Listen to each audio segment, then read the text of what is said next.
you're looking for a good place to invest your money, try pork futures. Not the kind based on livestock. Yeah, that's okay. I get it, scoreboard. The kind based on pork barrel projects approved by Congress. In a year where just about every measure of the economy is down, pork barrel spending actually, yes, it went up about 14% to nearly $20 billion. And that's just for the 2009 budget. Who knows what's going to happen to the trillions the Obama administration wants to spend in 2010. Citizens Against Government Waste have combed through all the documents, released their latest pig book, and here to power rank his top pork is David Williams. David, good to see you. Good to see you. There we go. It's that time of year again. It's that time of year. You know, unfortunately, it doesn't seem like it was that long ago. But, you know, before we get into the specifics, David, I just have to ask you, why do you separate pork out specifically from the $800 billion stimulus plan, which in my mind was almost all pork? Well, that $800 billion, that $1 trillion is government waste. So there's government waste, then there's pork. Two different, same sides of the coin. So there's a lot to parse here. All right. Well, in terms of the pork spending you focus on, number 5 is swine odor itself. We're talking pork smells vis-a-vis Tom Harkin. We were shocked that this was being done in Iowa. We thought it was being done in D.C. to measure this swine odor and manure management. That's what we thought. And it's literally to monitor the smell of pigs. The smell of pigs, I got to tell you something, they smell. Yeah, pigs right, smell. exactly. Like we need a $1 million study for that. Number 4, we're talking about Montana sheep now. Tell us about that. The Montana Sheep Institute, and this is not where sheep go to learn.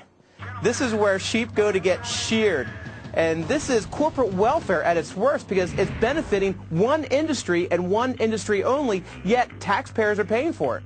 Unbelievable. Number 3, a theater. You got to spend money for theater, but not necessarily tax money. In this case, they did. Well, apparently they had enough money. There was $237,000 for this earmark. But last month they hosted Larry the Cable Guy.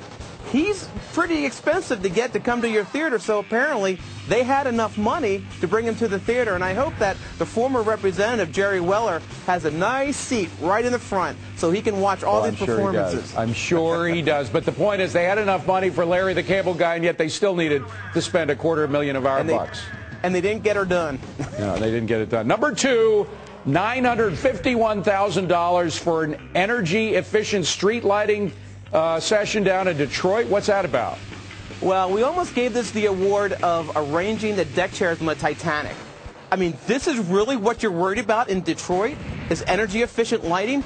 Come on, people. There are bigger issues in Detroit right now rather than green lighting. Exactly, like keeping a job. All right, number 1, we're talking $9 million, $9.5 million for Corridor H. What is Corridor H?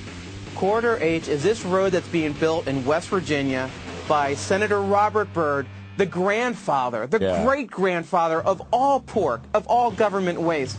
And this road is going to be connecting with Virginia, and Virginia has no plans on building a road to meet Corridor H, yet hundreds of millions of dollars are being spent for this project. It's unbelievable. Unbelievable. And so it goes. It will continue for long. But again, you got to expand the reach of your definition of pork to include at least the stimulus plan, which is $800 billion, if not most of the budget. We're looking through it. All right. Dave Williams, good to see you. Citizens Against Government Waste. Thanks.